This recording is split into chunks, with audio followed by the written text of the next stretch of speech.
Bonsoir. Merci Patrick, merci Madame la Ministre pour cette opportunité. Moi je vais vous parler donc de la situation des chrétiens au Liban, qui n'est pas si préoccupante comme celle de la Syrie, de l'Irak et même de l'Égypte. Pour que vous puissiez comprendre un petit peu la situation, je vais vous faire un petit rappel, un rappel historique. Nous avons récemment commémoré avec Patrick, aux régions Île-de-France, avec Valérie Pécresse aussi, la proclamation du Grand Liban. C'est la proclamation qui a été faite en 1920 par le général Gouraud, à sa droite le patriarche maronite Ouayek et à sa gauche le moufti sunnite, pour bâtir le nouveau Liban, le nouveau Grand Liban que nous connaissons actuellement.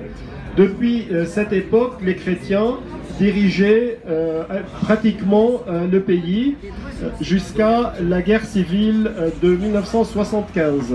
Cette guerre civile qui s'est terminée en 1990 par les accords de Taïf en Arabie Saoudite.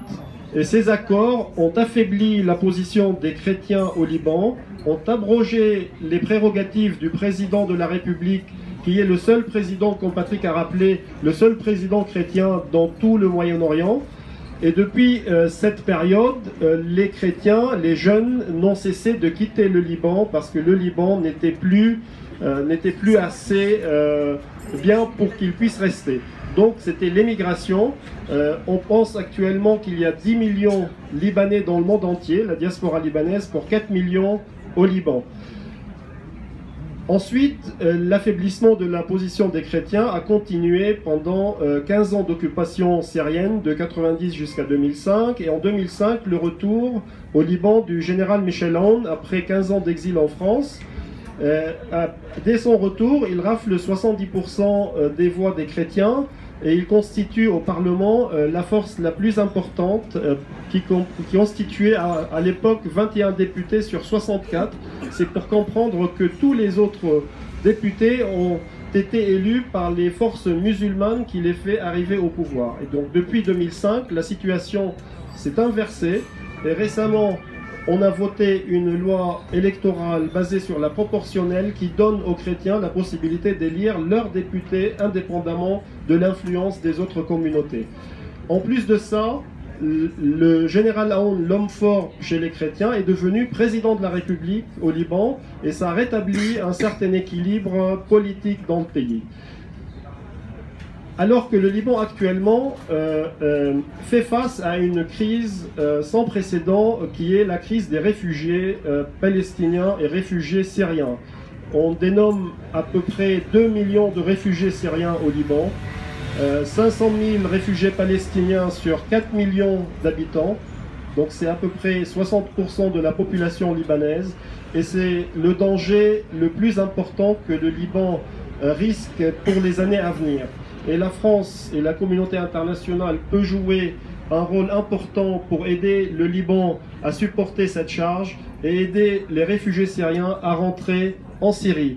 Puisque je vous ai dit que les Libanais et la jeunesse libanaise et surtout chrétienne a quitté le Liban parce qu'il n'y a pas assez de place, on ne va pas accueillir encore 2,5 millions de réfugiés avec un risque d'implantation au Liban. Et ça, ce risque-là va exploser le Liban, va anéantir le Liban et exploser l'équilibre démographique qui existe.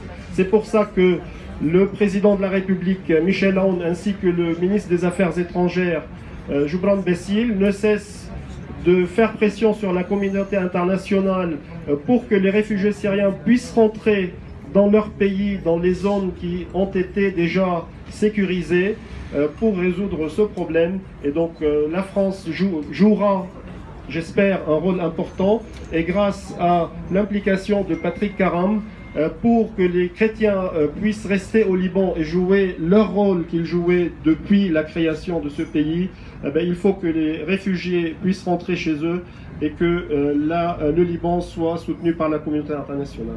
Et merci pour votre présence. Je rappelle que les Libanais appellent la France notre tendre mère. Voilà, c'est l'ADN des Libanais. Un mot